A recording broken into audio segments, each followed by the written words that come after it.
especially in you talking about our stories, right? This is a story that we needed to know. Yeah. And I consider myself a person who studies our history and studies. I knew nothing about this guy. Yeah. You know what I'm saying? Because again, Martin Luther King, the speech, it overshadowed that, but there's always somebody responsible for the star to be the star. Yep. What up, though? Peace and love. It's your boy, Karan Joseph Riley, and this is another episode of Nice Watch, and this is my beautiful, most talented, super amazing actress. Oh, stop. Just poetess. Man. Tell me more. My sister, my sister from another mister.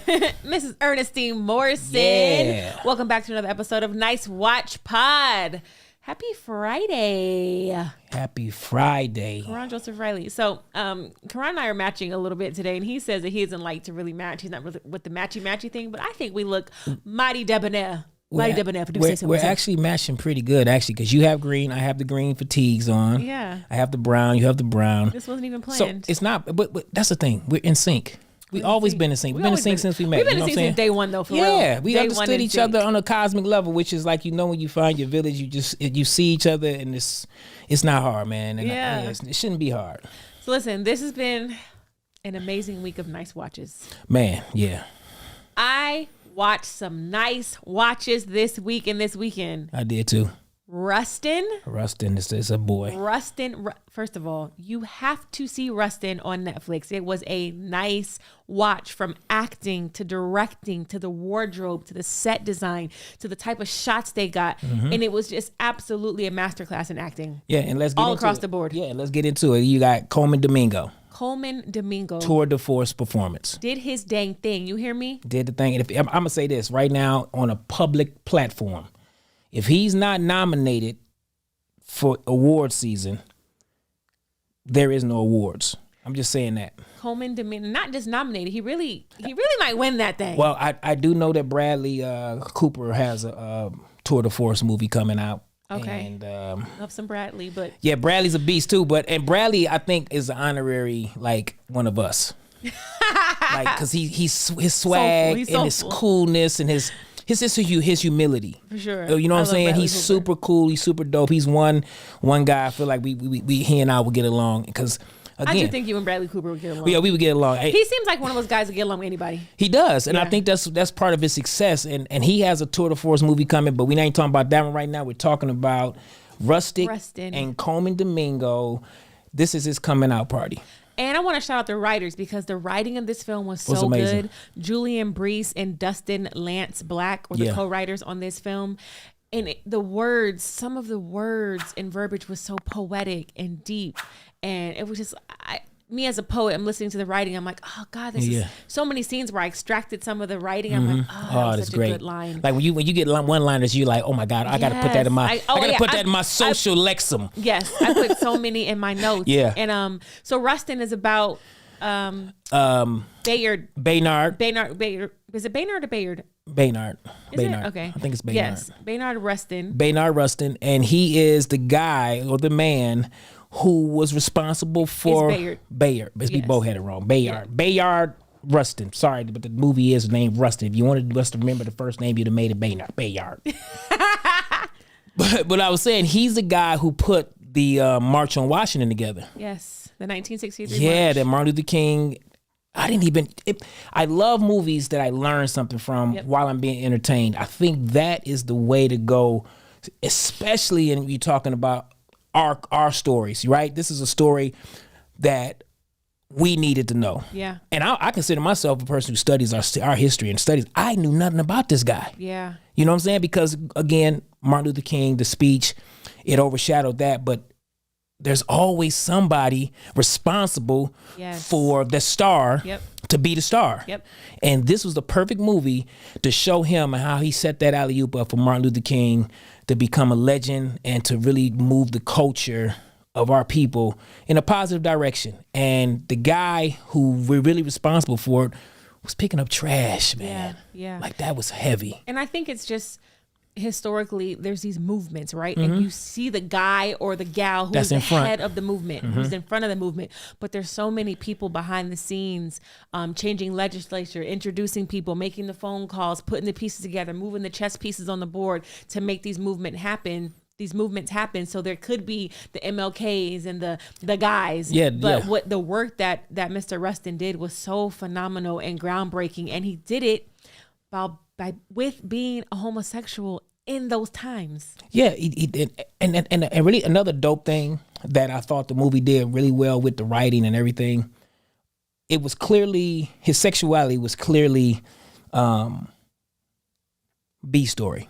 Yeah. It was B story. Absolutely. With a little tinge of A. It almost cracked into A. It almost cracked. It was a huge part, but I say it didn't go all the way A, because it just didn't get completely encompassed. The story was the story. We got to get this march done, and we got to see him battle more about the society of not wanting black people to congregate and do something of meaning versus who he was sleeping with. Yeah. Right? And I think that was done very tastefully, and not overshadowing, because sometimes we find ourselves putting the sexuality stuff out front, and it takes away from the message to me. Yeah. Right?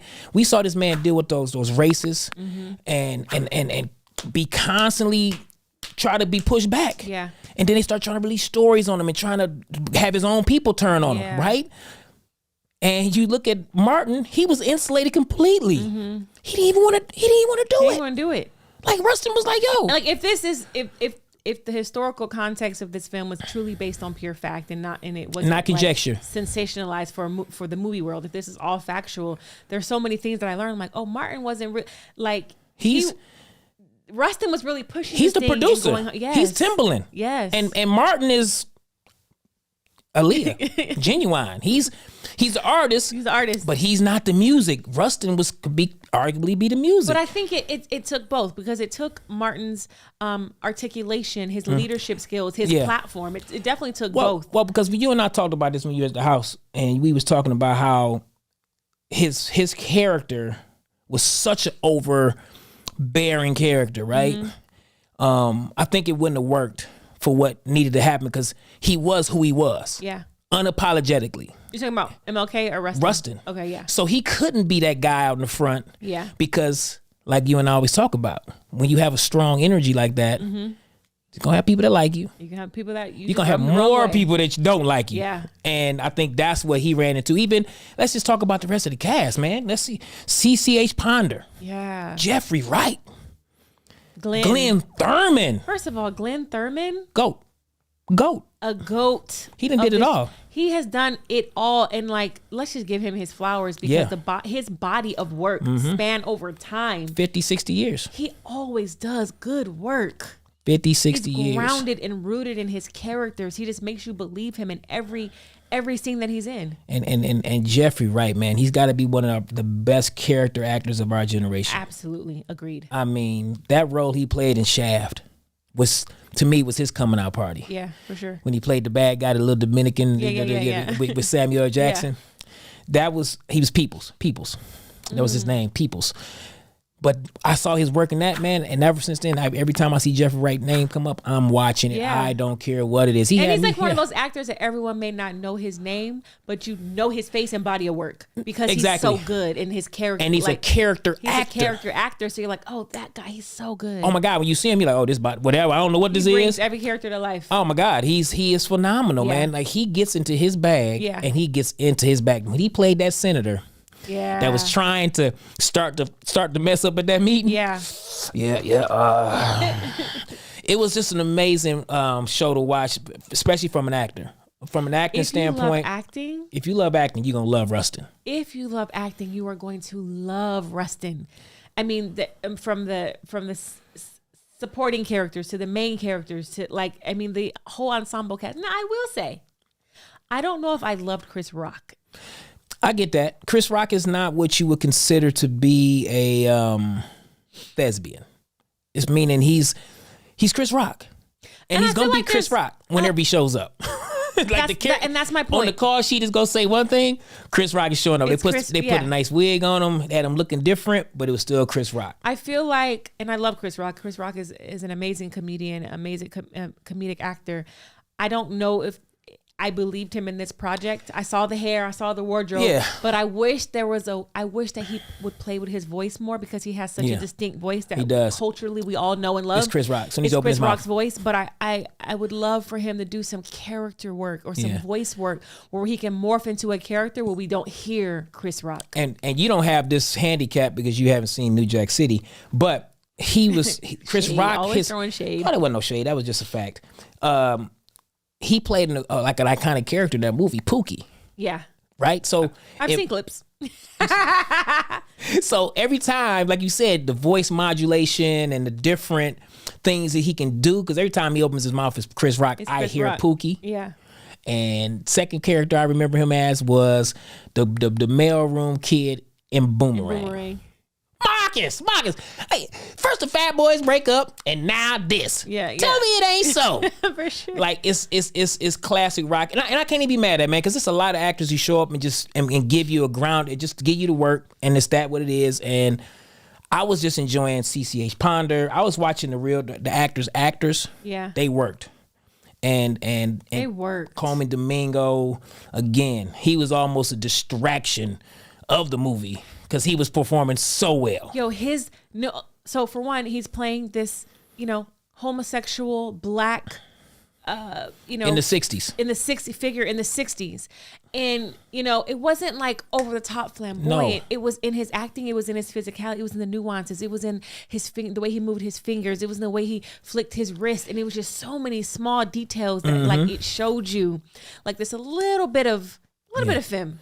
Yeah. And I just like, God, he's such a good actor. And the thing about it was, you said the nuances, but he did things that I know straight heterosexual men who do those things, and they're not. Mm-hmm. So it was one of those things where you was like, man, is he? Is he not? And then they confirmed it. Yeah. With the scene with the all Doom. his intimacy scenes. They confirmed it with that one. When my homeboy came from the back, I kind of configured it, but I was like, well, it's confirmed. Yeah. And it was good. And I just love how, and I don't know if he's heterosexual or homosexual. It doesn't in real life, matter in it real doesn't life. matter. But whatever he is, he dropped into the character. Look, those intimate scenes. Because sometimes if I could imagine for some heterosexual actors that it may be difficult to play a homosexual role. Right. But I loved how he was just so dropped in. It didn't matter. Right. He was just dropped into the character. He was committed to telling the truth of the character. You can see that. Yeah, and one thing I'll say about his work, I watched him in a good, maybe almost 10 projects I've seen him do, and it's been different stuff. He drops on all of them. He goes in. Yeah. Like he was on that Walking Dead series that ran for a long time, and he was one of the main anchors of that series. And you want to talk about somebody dropping in? He dropped in. That was like my second. I was like, man, this guy is amazing. Like he cares nothing about anything other than the craft. Yeah. Like I want to have dinner with him. Yeah. Just to chop it up with him. We just be friends. Just want to talk to you. Because I think he's a brilliant soul. He is. Like the way when you see people make those choices and have that fearlessness, it's inspirational. Yeah. It's completely inspirational. As an actor, I hope to be able to drop all the way in like that. And be, it's almost like you forget your Karan Joseph. Well, that's what you, and that's forget your Ernestine Morrison. Yeah. And you're so committed to this character and telling this story that you tell the story by any means necessary. No inhibitions, no fear, no doubt, no shame, no guilt. You're telling the story, and that's exactly what he did. Because what's one of the first rules of acting? Don't judge the character. Don't judge the character. Be it. Do it. Live it. Yeah. Every choice you make got to come from that character spirit, that world. And it feels like he did that. You know what? It almost reminds me of life too. Like even if you're not an actor, right? So as an actor, you take a character and you drop in and commit to telling that character story. Mm-hmm. If all of us took that same mindset and just dropped into life circumstances, dropped into your business, dropped into your craft, dropped into whatever you feel like God has called you to do, if you dropped into that with no fear, no inhibition, no shame, no doubt, no guilt, that level of commitment is like, it's a devotion. Yeah. If we devoted ourselves to our calling and devoted ourselves to our job, devoted yourself to your career, devoted yourself to your body goals and just your mind goals, like that level of determination and devotion, everybody could use. Yeah, I think I agree 100% with you right there. So that means we probably need to go to commercial or something. But seriously, but though, I will say, I know you got. Hey, come on, I was waiting. Give it to me. I will say, although Rustin was a phenomenal film and the acting was impeccable, I will say it was a little on the longer side, where some parts of the story I felt were a little drawn out, and I did find myself getting on my phone a little bit and scrolling Instagram. That's because you're a millennial. You can't leave that thing. You keep saying that every episode, and that's not true. There's plenty of things I watch where I don't pick up my phone. I know that. But also, this is a period piece. I love period pieces. But those can all, every period piece got to be a minimum of 2 hours. I don't think a period piece makes it you don't pick up your phone or not. I think it's just the way. But there's going to be lulls. I sat through Harriet and didn't pick up my phone one time. I think there's going to be lulls every time. I mean, there's lulls in life. Well, Harriet, I didn't pick up my phone at all. Well, Harriet played a lot more action. There's a lot of action going on. Yeah. I mean, her story, she ran from the south to the north 19 times. Yeah, like, come on, man. Like, we could have made the movie just about the trips. Like, let's just see her. Like, let's just see her run back and forth. Yeah, like, so Harriet was a different animal, man, and it was a different beast. The action, I think, caught me. So this is what I will say about the cinematography, which I was super impressed with. They had 2 weeks. What is it, 2 weeks to get this thing prepared for? 2 weeks? Rustin? Yeah, it was a 2 week period. Remember he said we did this in 2 weeks or 3 weeks or something crazy? For the actual organization. For the actual march to happen, they had basically a 2 week window to prepare for this happen. Yeah. Basically move a mountain in 2 weeks. Yeah, that is wild to think about. Something so massive was planned in 2 weeks. Yes, and how they put all that, and this is another thing I love for the movie, for us all to see how they grassrooted that. They got people, students, young people, white, black, everybody in between who believed in what the cause was. They lended their energies, and it was just a testament to community. It was a testament to everybody looking in the same direction. Mm-hmm. I always say, if you got 3 people on the boat and we going, 2 of us looking this way and one by somebody, we might end up lost. And that's just really what everybody looked in the same direction and nobody blinked. And it was, and Rustin was the energy that was unapologetic, man. He was unapologetic about who he was, what his purpose was, and what the mission was. Yeah. And that kind of energy can get shit done. Well, do you think he was totally unapologetic? Because it wasn't like he was throwing all of him in people's faces. There was a secrecy to him and his lifestyle. Yeah, so absolutely. Because but to me, that's not living unapologetically, though. But he did it on a sacrifice. Remember the conversation with Martin. I'm not gonna make a scene. Yeah. He was conscious of understanding that his personal ways could derail the movement. Yeah. Because remember, there's a time when Martin had to separate a little bit from him because of his lifestyle. Yeah. But when they finally came back together, that was the conversation. He's like, I miss you, my friend. Mm-hmm. And he's like, look, I get it. I understand. Yeah. I'll be on my best behavior. Yeah. For the mission. So he was accommodating for the mission. Yeah, and I think that's you can still live your truth, but understanding the parameters of where we at. You know what I'm saying? Like, I'm gonna still be Karan anywhere I go. Mm-hmm. But if I walk into the White House, you're still gonna be Karan. I'm gonna be Karan, but I'm gonna be a little bit more. No, you're not. You're not gonna dumb it down at all. Matter of fact, you're probably gonna be more extra just because it's the White House. Yeah, you're right. I'm probably gonna do more. No, for sure you are. I know for sure for a fact. But okay, so this is what I was saying earlier. Like, I loved those scenes that they made us feel the 2 week urgency. Yeah. You remember when that scandal hit and he was coming down the street? Coming down the street. Yeah, that shot was so dope. I felt that. Yeah. Like, I was like, oh, this is. Oh, what is going on? Is it gonna happen? Yeah. Well, of course we knew it was gonna happen because we know history, but nobody knew all this was going into it. And no one, I bet you they didn't know it was going to be such a massive movement either. Man, they got how many they secured, man. They secured some stuff, man. Yeah. Like, that's how you listen. That's how you get it done. Don't take no for an answer in life. If they can plan this whole march in 2 weeks, this is why anything is possible. I don't care. Get the permits. Yep. Get the security lined up. Get this. Yep. Get the volunteers. Anything is possible. They had that. You can't tell me nothing. Yes. They had that greenlit energy. Get that greenlit ATL. Don't wait, baby. Yeah. Don't wait. I'm gonna get it done. Don't wait. That's that movement energy, man. And I think it's a lot to be said for our people and our culture that it matters because, again, I know our history. I know the amazing things that we have accomplished, and I know that we've all done all those amazing things being in community with one another. Yes, and another thing it taught me too. This is what people need to understand. Don't think because you're not going to be a part of something that it's still not going to go on. That part. Oh, you can't do it. Oh, we got a roadblock here. Oh, you're saying no. Okay, cool. What do we do? What do we do? We keep peddling. Keep peddling and create. Don't wait. Listen, you see that? If you don't want to do it, trust and believe I'm going to find somebody who will. the show is gonna go on with or without you. Yeah, because that is my motto. That's my motto. Because as long as I'm breathing, it's gonna be a show somewhere. It's gonna be a show, babe. One monkey don't stop no show. All I need is an hour plus a pen and a pad. I'm bad. Barely need that. I just need 2 phone calls. Everything is a phone call away, babe. You can't do it. I love it. I just need 2 phone calls. Give me 2 phone calls. Write that down. You know what I'm saying? I stand on business. Standing on business. You hear me? But listen, I wrote down some of the lines in the script that I loved, and this of course you did. This line made me think. He said, Domingo's character said, "The day I was born black, I was born homosexual. They either believe in freedom and justice for all, or they don't." I did. I felt that one too. That got me a little emotional. I got a little emotional on that one. Got me emotional. I did. I was like, ooh. The day I was born black, I was born homosexual. They either believe in freedom and justice for all, or they don't. I said, wow, that was heavy. I love the line because you can't take one without the other. If that's who you are. If you're saying this is who I am and this is how I was born, you have to take all of me in its totality. I love that line when he challenged those guys trying to jump on the white dude. What'd he say? When he's like, "Go ahead, take your best shot. You can try this side, but the chipped tooth is already there. It's what it is. You know what I'm saying?" And how did he get his teeth like that? Great makeup again. Great makeup department, great cinematography, great set deck. Cause they made that. That was a time. You know how hard it is to create a movie like that where you got to go back 40 years, 50 years almost. 60. Oh, wait, 60s, 67. 60.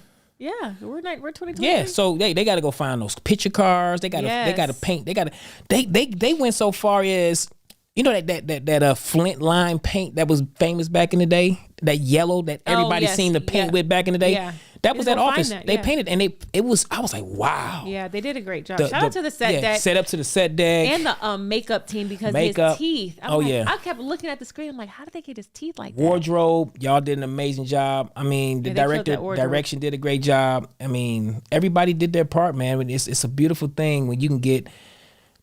I guarantee that crew and set was 150 people at minimum. Plus, yeah, at minimum. So when you get that many people to see in the same direction, you have what we call a nice watch. That was a nice watch. And I want to go look up the writers and see what else, what other work the writers had, because the writing was so good. I'm like, I want to follow their work.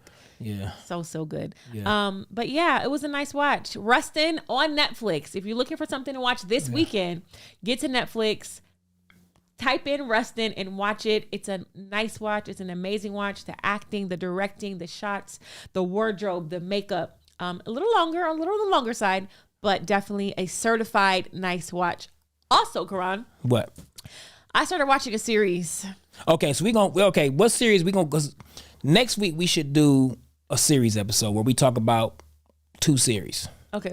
So tease it. What you gonna tease? Tease it. I'm not even teasing. I'm just gonna. Y'all need to watch First Wives Club. Oh yeah, amazing series. I didn't watch it when it first came out, so I watched it now that it's on Netflix. Yeah, I did. Because I don't think I had whatever. It was on. It started on Stars. Right? Yeah.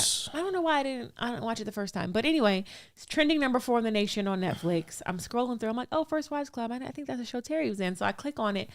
Out the gate, episode 1 had me hooked. Jill Scott's a beast. Jill Scott, this was her role. This role was probably made for her. Jill Scott, girl, you did your thing. You are doing your thing, and nice watch. This role was. And Jill Scott, you've always been my crush. Oh. Yeah, Jill Scott's celebrity crush? Yes, she's one of my little celebrity crushes. Celebrity crush, Jill Scott. Okay. I've always had a little sweet tooth for she's Jill. Beautiful. Yeah, but she's amazing. Her talent. Her teeth and her smile. Just her energy, her man. Being, yes, her who don't want to invite Jill Scott over for dinner or hang out? I just want her to come over and just hang out. Biscuits. Let's cook some greens and yams and talk. Let's just kick it, play some spades and sing a little bit. Yes. Yeah. She's like the home girl. Yes. Yeah, she is everybody's home girl. I love it. But the whole cast was dope on there. I mean, the writing and what's the girl's name who wrote it? Who's the showrunner? Is Katori? Is it Katori? Is it Katori Hall? I think so. Was it the actress who plays Ron Rico? Shout out to Ron Rico. He's a beast. Such a good actor. And he plays this like quirky, nerdy dude. That's my guy. Who's unassuming but really assuming. Right. Shout out to you, Ron Rico. So subtle, so amazing. And he directed last season. Did he? He directed one of the episodes Terry did. Oh, and good for him. Yeah, he finally got to do his directing thing. And so as a wife, shout out to all my wives out there, all my married women. It shows us different facets of being a wife and the different journeys that wives have. You may think that this one married couple has it all together from the outside looking in. They have the house, the car, the clothes, the career, but one or the other may not be happy or may not be fulfilled. Right. And then you got the one who's like the nerdy, unassuming one, and you think he's doing all great, but he's cheating on his wife. And you've got the wife who doesn't feel fulfilled because she didn't chase her passion, her dreams, and she's supporting her husband's. You know what I mean? So it's just such a nice watch. Yeah, they wrote a really oiled relationship drama. Yes, and it was produced well. Oh yeah. A lot of times you see some of our stuff and it don't be really shot that well. This is shot so well produced. You can tell they had some money. They put some money in this one. And I think a lot of it comes back to EJ. Like we jump into these worlds, even as producers, like we just mentioned, our independent folks that look like us who, you know, love movies and love film. But I always ask you, do you really love it? Because when I see your product, if that's your love, keep it. Yeah. I don't want it. I don't want that type of love. Because if you really love something, you study the best of it, right? And you start to understand it. Like as a producer, as an actor, even as an actor, I understand camera lenses and light and different things. I get all the way into the minutia of this thing so I can be the best actor. Yeah. I got to know if I'm on a 35 versus a 80 so I can know how much I need to emote versus not. You see what I'm saying? I've been on set with many actors. They don't even ask what the shot is. They don't know the difference. And they don't even ask what shot we in. Yeah. But that's not even just acting, that's life. Know your craft. Know your craft. Be so immersed into your business, immersed into what you say you do, that you know every facet of it. You know every area of it. Like, it's really an obsession. I was talking about this with a friend the other day. I don't want to be around people who are not obsessed. Hold on, let me look at the camera when I say this. Say it. I don't want to be around people who are not obsessed. I need you to be obsessed with what it is you say that you do. Obsessed with your craft. Obsessed with your business. Obsessed with your life. Obsessed with your kids. Obsessed with your calling, your passion. And I will second it by saying that's a word. And here's another one. Just be who you say you are. That's another one. Period. I work very hard to be who I say I am. Period. Yeah. Period. Yeah. Be obsessed with your craft. Be obsessed with what you're putting out there, what you put your name on, what you stamp, what you give a stamp of approval. Be obsessed with it. If you're not obsessed with it, I don't want that lackluster. I don't want that energy. I don't want that lackluster energy. I don't want lazy energy. I don't want people who are half in, half out. I want people who are all in around me. Period. I need you to be black or white. I can't do gray. I need all hot fire. I need all cool wind. Don't give me no kind of fog. Don't give me nothing lukewarm. Yeah, don't give me no fog. Y'all out here lukewarm. Yeah, y'all out here lukewarm wanting sun results. Yeah. Ooh, that's so good. You out here lukewarm wanting sunny results. You out here lukewarm. What? I need you to be hot on me, baby. I need you to be August in Atlanta. What? I need you to be hot or cold. But that gray, let's get it. That gray. I'm half in, half out. That lackluster. Ooh, I don't even like lackluster. Nothing around me. Nope, me neither. Be obsessed. Yeah, that's why that's another reason we get along. We do the most. We do the most. Listen, do the most. Do the most. Do the most, because at the end of the day, this is what I've learned, and you and I both know this from being athletes. Run your race. Yep. And run it with everything you got. Yep. And no matter what the outcome is, cross that finish line. You're good though. Like you don't. Nobody wants to lose, but here's the thing: losing is necessary if you ever gonna win. If you think you're gonna ever learn how to win, you gotta learn how to lose first. Yeah. And because the lessons you get from losing are the lessons that propel you into the win. Yeah. Like I'm sure you lost a race to a girl you shouldn't have lost a race to on technical. Yep. You didn't drive. We look at the film, EJ. You didn't drive them knees. You didn't. You kept your head came up faster than hers. Yep. To technical stuff. Yeah. And in life, when you get to a certain level, where everybody's in that stratosphere, comes down to the minutia. The cream will rise to the top, baby. Yeah, and just like Usain Bolt said, I trained 9 years to run 60 seconds. Crazy. That's the commitment. That's the obsession. That's the obsession. If you want to be remembered, you have to be obsessed. Obsessed. Listen, this has been another phenomenal episode of Nice Watch. We talked about Rustin on Netflix. We talked about First Wives Club coming. Also on Netflix. We're going to do a full review of First Wives Club next week. I already finished season 1. It's so good, y'all. I breezed through season 1. That first episode of season 1, I breezed right through it. Next thing I know, I look up, I'm on episode 7. I'm like, I might as well go ahead and finish. I finished the season in 2 days. Yeah, I'm already done with the whole series. All 3? Yeah. When does Terry come in? Season 2. Season 2. Okay. And she's in season 3 as well. I'm on episode 3 of season 2. I haven't seen her yet, so she probably hasn't entered yet. She's midway through season 2. Okay, I think. Okay. It's because she comes in. She plays Ron Rico's cousin. Hopefully, we can get Terry Vaughn on here. We do a full review of her of the First Wives Club and shameless plug. The Black Hamptons are coming December 7th. Woo woo. BET Plus coming December 7th. The Black Hamptons season 2. Yeah. So eventually we review that series once we get through it. Of course, that's gonna be down the line. And you just booked some too recently.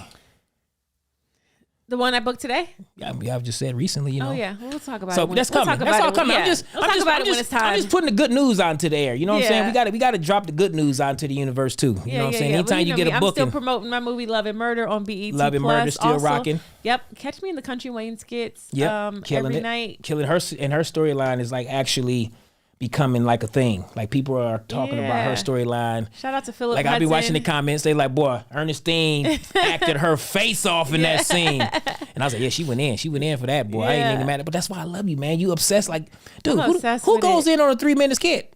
Me. You. I love it. I love it, man. I love it, man. But look, this has been a great episode. It's been a great episode of Nice Watch. Catch us every Friday on the Social Proof Podcast Network. We will see you next Friday. Listen, this weekend, tap into Netflix, Rustin and First Wives Club, and we'll see you back next Friday. Yes, sir. Keep hailing.